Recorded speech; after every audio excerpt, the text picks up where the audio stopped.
दोस्तों, आज की कहानी है जेठानी जी आप मेरे पति के काम मत किया करो।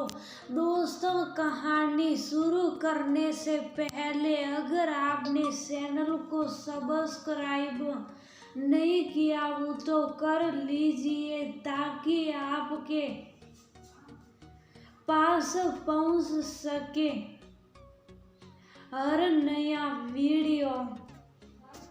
अनीता आज शाम से ही बहुत उदास थी। जब से उसकी देवरानी सुरभि ने उसके चरित्र को लेकर कटाक्ष किया था, वह हैरान थी कि सुरभि ऐसा कैसे सोच सकती है। रमन तो मेरा छोटे भाई जैसा है। उसके साथी उसकी आंखों से आंसू बहना रुक ही नहीं रहे थे। सोचते सोचते वह अतीत में खो गई। जब वह शादी होकर इस घर में आई थी तब रमन सिर्फ 12 वर्ष का था। नहीं, भाभी के आकर्षण में बंधा वह उसके इर्द गिर्द ही घूमता रहता। शर्मीलेपन के कारण बोलता कुछ नहीं पर कमरे में उसके आसपास चक्कर लगाता रहता। उसके प्यार से बोलने पर धीरे धीरे वह खुलने लगा। फिर उन दोनों में अच्छी दोस्ती हो गई। अनीता अपने भाई को छोड़कर आई थी जो लगभग इसी उम्र का था। रमन ने उसे अपना भाई नजर आता।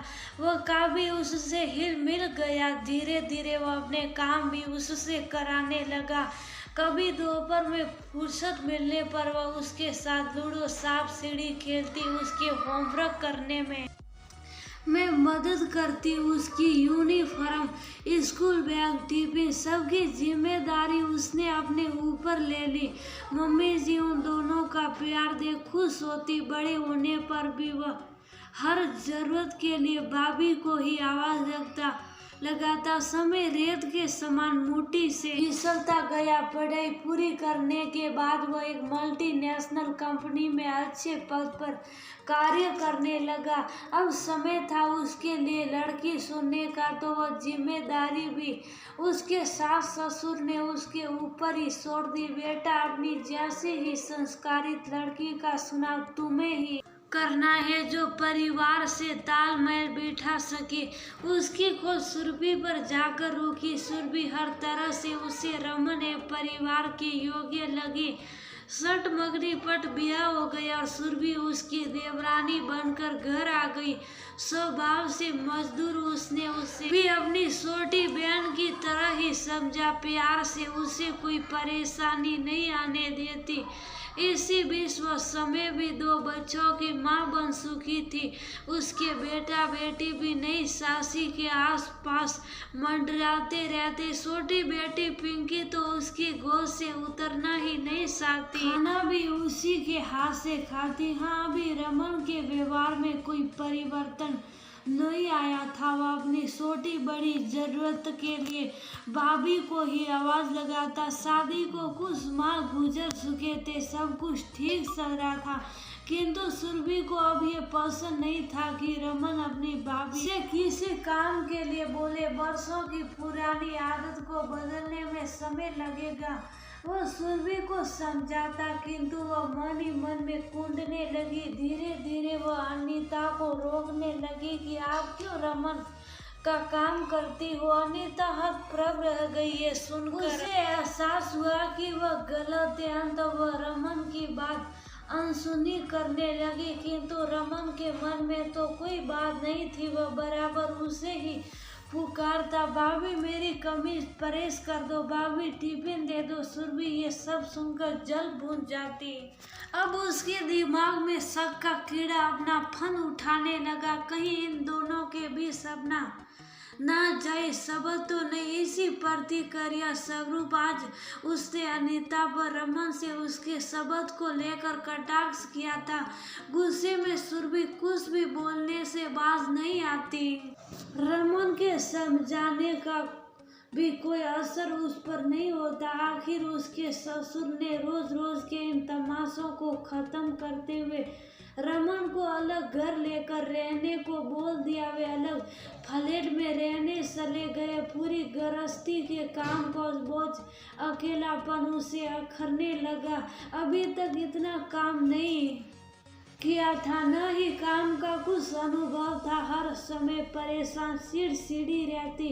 रमन के घर में आते ही उससे किसी भी छोटी सी बात को लेकर लड़ पड़ती। एक दिन छुट्टी वाले दिन रमन उसे घुमाने ले गया। उन्होंने बाहर ही खाना खाया, फिर जाकर पार्क में बैठ गए। उनके आसपास बच्चे खेल रहे थे, कोई झूला झूल रहा था, कोई फिसलने पर फिसल रहा था। उन्हें देख सुरभि को पिंकू और गोली की याद आई। कैसे मासूम बच्चे सासी सासी कहते उसके आगे पीछे डोलते रहते थे। तब रमन ने उसे अपने बचपन की बातें बताई।